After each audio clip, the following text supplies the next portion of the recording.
Hello, everybody. My, the coaching carousel just keeps on spinning. And what do we know? Brian Kelly fired at LSU. I've heard people on there, a lot of people saying, all of them, they say, it's an SEC problem. No, it's actually just getting tired of coaches you fired 2 to 3 years ago.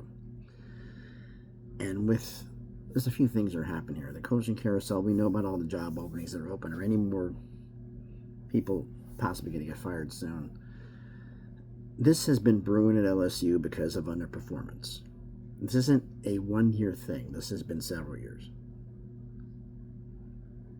And this is the unpopular opinion. Like some people say, well, why some of these schools, you see making moves in the schools in the Big Ten, they're succeeding, they're doing better. They're not used to doing better. Some of these schools, Indiana being particular, they've never been at this level. At least not for, 50 years? So you got a coach who's putting in something you haven't seen in 50 years. You think they're going to fire him? Curt Cignetti right now in Indiana has a golden ticket. That's why I don't think he's ever going to leave there. He's going to be kind of like Mark Stoops in Kentucky. He'll just stay there until they physically throw him out because he knows he can have a statue out front real quick and it ain't going to take long to make it happen. But we're going to see coaches who've been around for a while who are going to get fired. In some cases, I thought that Luke Fickell, Wisconsin. This is Luke's a little bit early in his career. He's 2-6. He's lost 6 straight games. He's 0-5 in the Big Ten. They're on a bye week right now. I'm going to think with Wisconsin is that they're not going to fire him this year, but if this crap happens again next year, he's gone. They're going to get rid of him. Dave Aranda, after their next game is a bye week, and Baylor's going to make a move. That could be happening soon. Hugh Freeze at Auburn is on the list also because it's just he's not being as good as everyone says he was or thought he was going to be. It was just Hugh Freeze is a G5 coach. He's a G5 coach. He was an SEC coach at Ole Miss, but now he's a G5 coach, and that's where he thrives. And I expect when he gets fired from Auburn is probably where he's going to go. Probably not back to Liberty since Jamie Chadwell's there, but probably to somewhere else.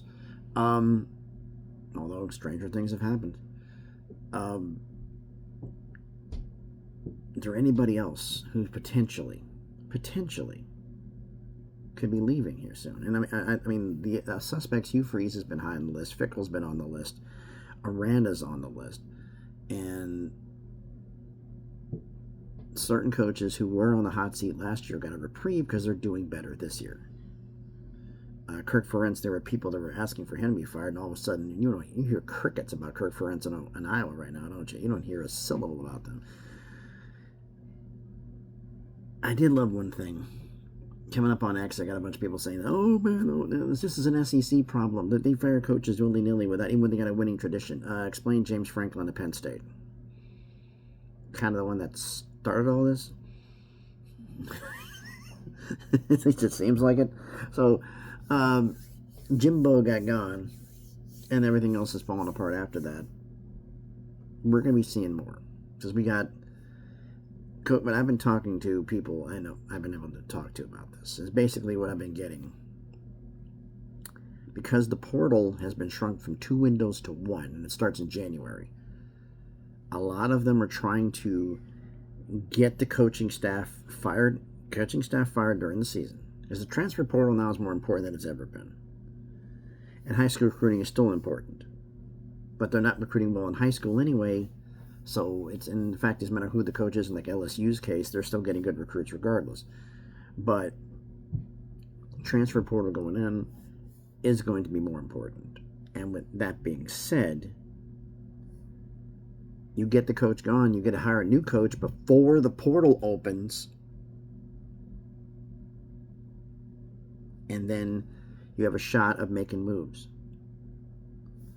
Everybody who wants to leave is going to leave. And possibly they could open up and leave again. But you have a new coach here, a new vision, a new thing. We're going to tell you what it's going to be. And they can have a chance to recruit to keep the guys they have, as well as bringing new ones in. If you fire your coach in December, you don't have that window.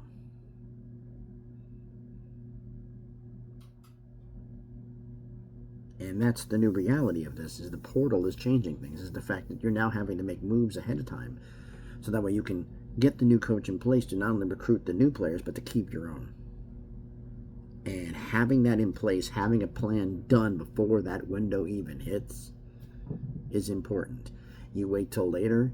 It's like Penn State was considered one of the top jobs. Now it's what, fourth on the list? Fifth now in some people's minds? I mean, LSU, they say, well, Penn State's a better job. Is it? Because if Penn State was a better job, why haven't we heard anything about any going in there? We might go and take on the job. We haven't. But you also understand the fact that a lot of the retreads are not going to get some of these jobs. I'm still thinking we're going to see, except for like schools that are desperate, Florida being a primary example, we're going to go the coordinator routes. Look at the best coaches right now. Who are the best 10 coaches? You can think off the top of your head. Who are the three best? Ryan Day at Ohio State, Dan Lanning at Oregon, Kirby Smart at Georgia. All three former assistant coaches. Kirby's first head coaching job was at Georgia. Dan Lanning's first was at Oregon. Ryan Day's first was at Ohio State. Having a premier coordinator come in. Now, sometimes it works, sometimes it doesn't. Brent Venables. But then again, Brent was a lot older than Kirby and everybody else. Kirby, Dan Lanning, Ryan Day. He was older when he got it. They all were a lot younger when they came in. So that's also part of this. But you're not necessarily going to get the home run hire. You have to have the facilities to match it up, because Jeff Levy is a damn good coordinator, but he's not having too much luck at Mississippi State right now. And other coaches and problems, and they're like, it's a crapshoot here. But I'm thinking we're going to see some big name coordinators get some of these vacant jobs. But there's going to be some of the guys you saw fired today are going to get some fired over the last few weeks here, are going to be getting one of these open jobs. Like I've made my predictions, and I've gone a video previous to it. Y'all can check it out. My hair is messed up right now. But I thought James Franklin at Virginia Tech made a lot of sense. And part of me, one thing I'm going to get clarification here. Florida can be a premier job if the right guy takes it, which is a catch-22, isn't it? Because other than when Steve Spurrier lit the world on fire and when Urban Meyer lit the world on fire, Florida's been a 500 team. That's who they are. They've been 500 for a long time. And I have Ole Miss fans talking to me, going like, well, we're on the same level as Florida now. It's like, you got Lane Kiffin recruiting his ass off, putting on the same level of Florida recruiting with Billy Napier. If you put a Lane Kiffin level type coach in Florida, are you at the same level as Florida then? No, you're not. You're behind him. He has pretty much done everything he can at Ole Miss, and it's still not enough. Is Ole Miss a legitimate threat to win the national championship? No. And part of me also, the fact is, I don't like the idea of Lane Kiffin going to Florida, because the fact they make Florida really good, but it's also, part of me does want him to go there, not for the betterment of the conference, but the fact is, if and when he fails, because he's not going to stick around long enough to do that, Florida's going to have to admit one thing. You've gone through how many damn head coaches? It's not a head coaching issue. It's not a financial issue. It's a Florida issue. Your own culture within the fan base.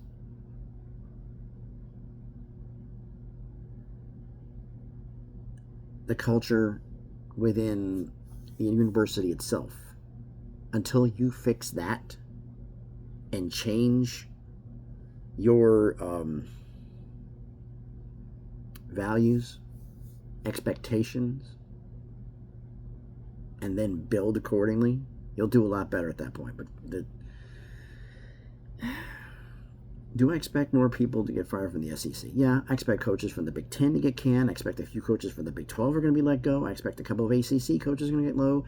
We're going to have quite a few more G5 coaches are going to be seeing things get fired. And a lot of them right now, I think a lot of these Big Ten coaches, they're going to fire them before the last week of the season, which is dumb. They're going to get caught flat-footed. They're going to pick a bad coordinator and do the same damn thing in 3 years. Because all of the better jobs with the better coaches will be gone already, because they already fired their head coach.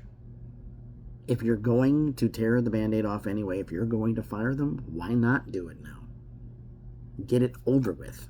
Don't string the team along. Don't string recruiting along. Make the change. Recruits on there. Yeah, on there, but the fact is, it does long-term. Damn it. There's no long-term damage anymore. I heard that's long-term damage firing a coach. It's temporary. You get it done now. You go through. We're going to move path forward. We have a new coach. If some of the guys decommit, they're going to decommit anyway. Would you rather decommit now, have them decommitting now, and then you can work on other people to fill the class, or would you rather have them decommit right before the window in November, or decommit from recruiting after the November window is open, and you're doing it in December after or the recruiting the early signing day. There, I can finally say it, the early signing day. And you're screwed at that point. You do it now, you get ahead of the game.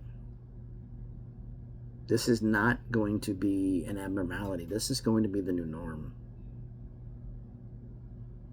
We're going to see a lot more coaches getting fired mid-season to try to get ahead of it. And it's those who can afford to make the move. Now, those who can't afford to make the move won't. The SEC schools can afford to make the move. And there are some Big Ten schools right now who aren't able to afford to do it right now because of other issues they have. Other financial guarantees that were made that they don't have the money to do it. So certain schools, like a Wisconsin, may have to wait because they don't have the money to fire a head coach. The problem with firing a head coach is you don't have the money to go to NIL with. So it's a double-edged sword. But the problem is you keep the bad coach and you still keep losing. Why shouldn't you just tore off the Band-Aid earlier? You know? So who do I actually think is going to get fired before the end of the season? There's too damn many possibilities. I mean, the odds-on ones right now, odds-on candidates right now, I can talk. Dave Aranda at Baylor, Hugh Freeze at Ole Miss. Other possibilities? I mean, technically, I'm expecting Luke Fickell could be in danger. There's some other schools that have way underperformed. But I think probably if I had to be a betting person to pick the next two, it's probably between Hugh Freeze at Auburn and Dave Aranda at Baylor. I'd say those are probably the two most likely candidates being next. Although there's a couple of G5 coaches that might be on the hot seat. But I think most of those are going to wait until the last game of the season to do that move. So I'm done up talking about this. Let me know what you think about it down in the comments. So again, thanks everybody for watching. Wow. Brian Kelly gone from LSU. Hugh Freeze, Dave Aranda next. Maybe Luke Fickell. Let me know what you think about all that down in the comments. It's going to be a crazy one. Not going to do the long closeout intro right now. Smash the like button. You all know all that stuff to do. So again, thanks everybody for watching on this one. I'm trying to keep it a little bit more simpler from now on. Got another video coming up. We'll see how things are going. I had to switch my schedule around. I had to push a couple of video back because of everything that happened with Brian Kelly. Things keep changing. So thanks everybody for watching. Hope everybody's having a great day. Be safe and please don't get fired and be good to each other.